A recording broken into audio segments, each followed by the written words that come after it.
All right, guys, I'm Connor Ferguson. This is always race day. This is Infield Beers, and this is night one winner at Knoxville, Garrett Alberson. Garrett, fast-ass car tonight.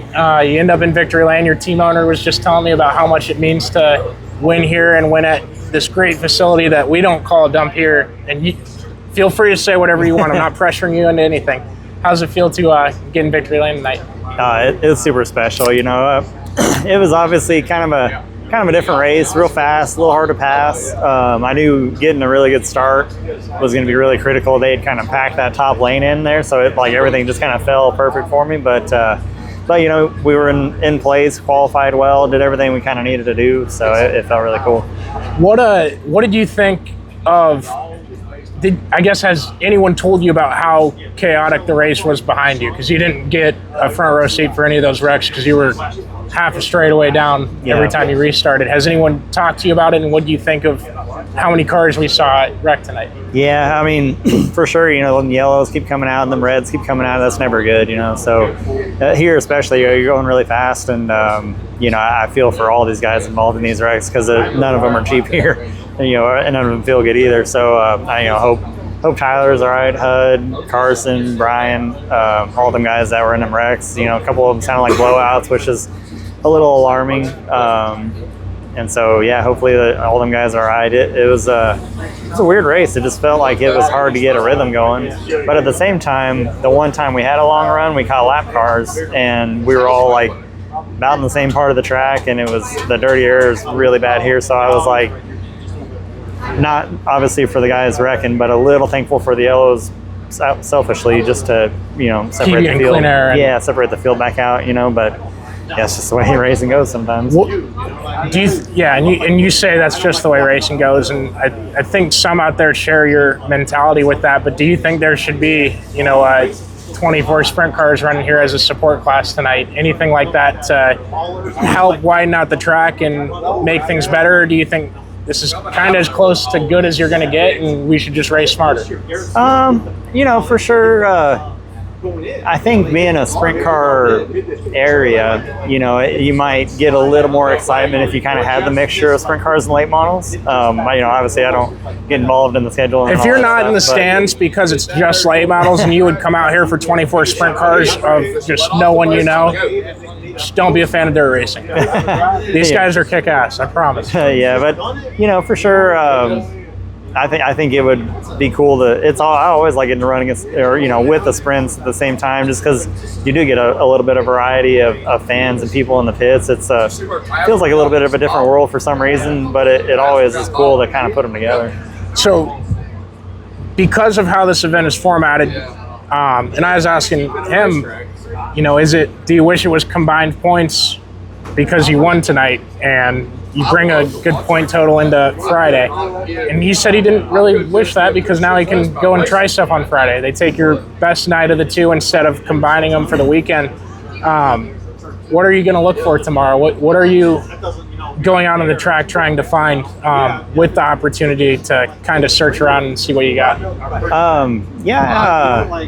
know, it could go both ways on the, you know, being a two combined deal or not. I've had good nights like that, or you know, good weekends like that, and good weekends maybe like this where.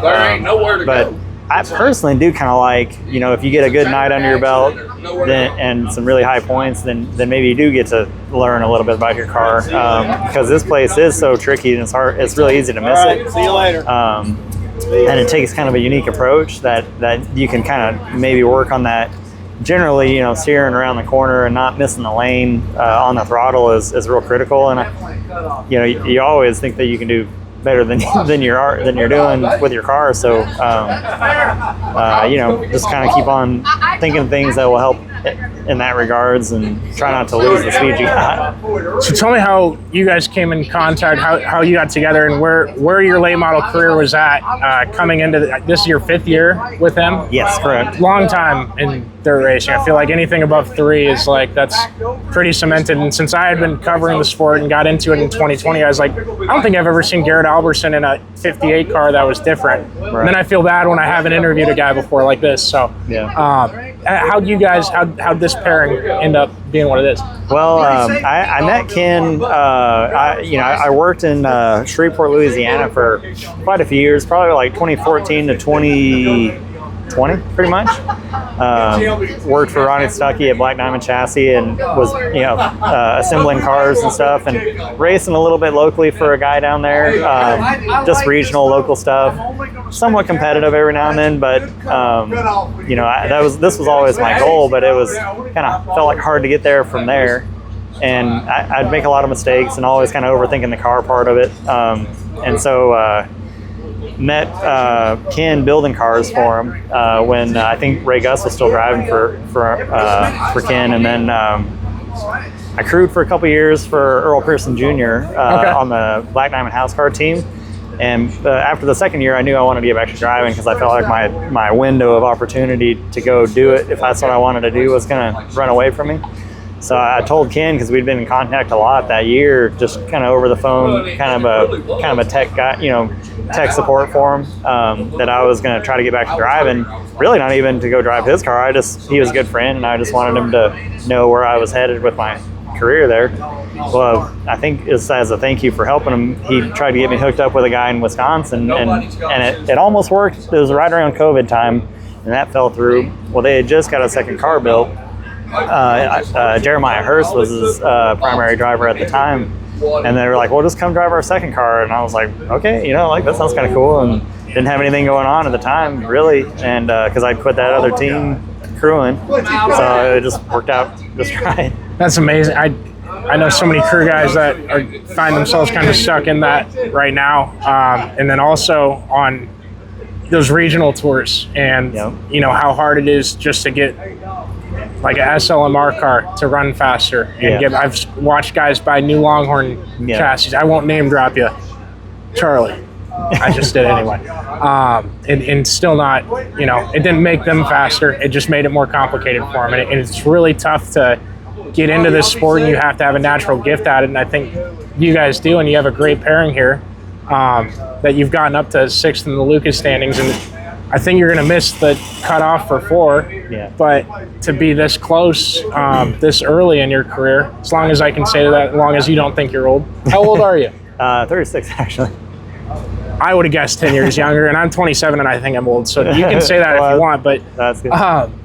To be as close to that cutoff, that top 4 that you need for the playoffs or the chase at the end of the year, what's it mean to you?